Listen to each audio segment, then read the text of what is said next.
2024 किन लोगों का बेहतरीन साल साबित होगा? क्योंकि मैंने अपने दादा को भी देखा, अपने बेटे को भी देखा। तो अगर मैं उन दोनों को कंपैरिजन करके देता हूं तो दादा के लेवल पे सादगी थी। टेक्नोलॉजी कहां से कहां है, दुनिया की खबरें, दुनिया की मालूमात, दुनिया की रिसर्च, दुनिया की इनोवेशन। क्योंकि 2024 में वही कामयाब होंगे जिनका गोल्स होंगे। वो लोग कामयाब होंगे जो कि वक्त की स्पीड के मुताबिक चलेंगे। वक्त की एक रफ्तार होती है।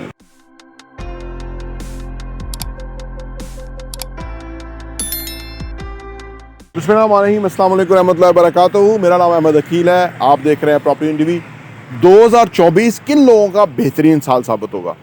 2024 कुछ मखसूस लोगों का बेहतर साल साबित होगा। पाकिस्तान में 25 करोड़ आबादी है, उसमें से बहुत कम लोग हैं अनफॉर्चुनेटली कि जो अपने ऊपर काम करते हैं, जो अपनी पर्सनैलिटी के ऊपर, अपने इंटेलेक्चुअल सतह के ऊपर काम करते हैं, अपनी फ़िज़िकल फिटनेस के ऊपर काम करते हैं, अपनी फाइनेंशियल एजुकेशन के ऊपर काम करते हैं और अपनी नेटवर्किंग और अपनी ग्रोथ के ऊपर काम करते हैं। जो लोग इन चीज़ों के ऊपर काम करते हैं उनका 2024 बहुत ज़बरदस्त साल होने वाला है। उसकी वजह यह है कि ना, वक्त के साथ अगर हम अपने आप को चेंज ना करें तो वक्त से हम कोई फ़ायदा नहीं उठा सकते ज़्यादा। और चेंज कांस्टेंट है दुनिया के अंदर। 1923 या 1924 को अगर आप माजी में जाके देखें तो 2024 उससे कहीं बेहतर है, कहीं बदल चुका, कहीं इम्प्रूव हो चुका। क्या क्या कुछ जो है वो दुनिया ने देख लिया एक सदी के अंदर। तो इसका मतलब ये है कि अगर 1924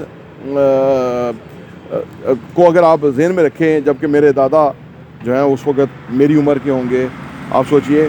तो अगर हमारी जो आगे चौथी पीढ़ी जो है वो 2024 में है तो वो उनकी सोचें। क्योंकि मैंने अपने दादा को भी देखा, अपने बेटे को भी देखा।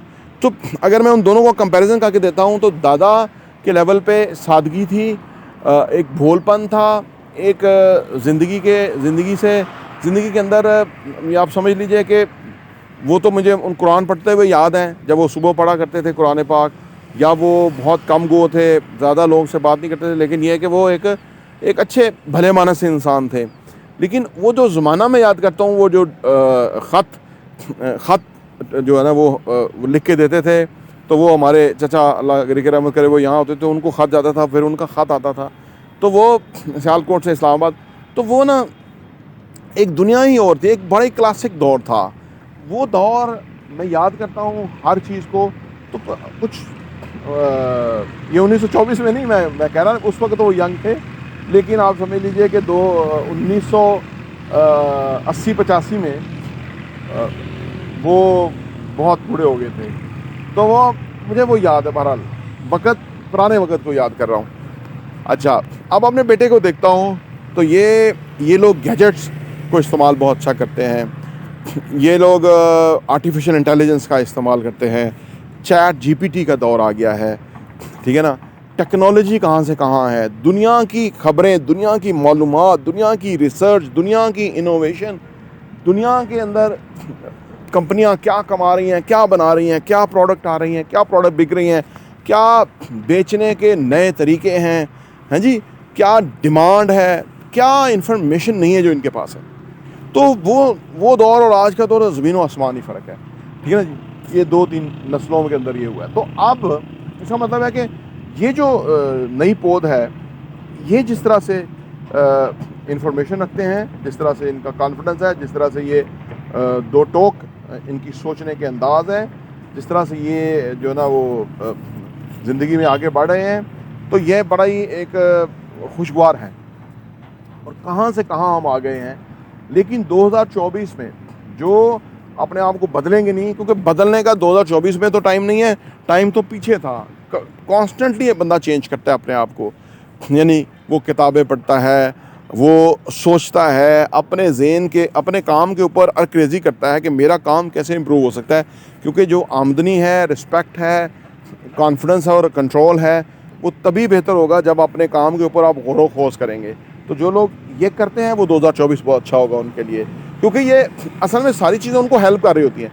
यानी फ़र्ज़ करें जो भी इस वक्त चीज़ें अवेलेबल है ना, ये आपकी सपोर्ट कर सकती हैं। और आप सोचिए, एक बंदा उनसे सपोर्ट ले रहा है और दूसरा उनके बारे में जानता नहीं है, तो दोनों कैसे बराबर हो सकते हैं। तो 2024 में वो लोग कामयाब होंगे कि जो अपनी सोच के जाविये को चेंज करेंगे, ठीक है ना, जो टेक्नोलॉजी के लिवरेज को से फ़ायदा उठाएंगे, जो टेक्नोलॉजी की रीच से फ़ायदा उठाएंगे, ठीक है ना, तो वो कामयाब होंगे।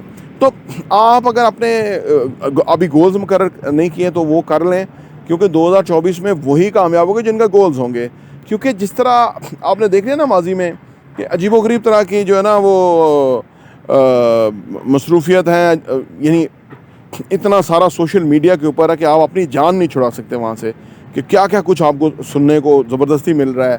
बड़े ज़बरदस्त जो है ना वो कैश लाइंस हैं, वो जो थंबनेल्स हैं, तो आप उसमें खो जाते हैं। फिर पॉलिटिकली जो टरमाल हुआ उसकी जो इंफॉर्मेशन जो ब्रॉडकास्टर्स हैं वो किस तरह से उसको हर वक्त वो सवार किए रखते हैं। फिर टेलीविज़न जो है वो किस तरह से शशके क्रिएट करके लोगों को मतवज्जो करके तो उसमें एडवर्टाइजमेंट का फ़ायदा उठा रहा है। तो ये सारा चीज़ों को छोड़ना, यानी करंट जो इलेक्ट्रॉनिक मीडिया है इसका बायकॉट करना, किताबों को से इस्तेफ़ादा करना, टेक्नोलॉजी को सीखना, लर्न करना, इन स्किल्स को सीख के उसको अप्लाई करना ज़िंदगी के अंदर, ये लोग कामयाब होंगे जो इस तरह करने वाले होंगे, जो अपने आप को चेंज करने वाले होंगे।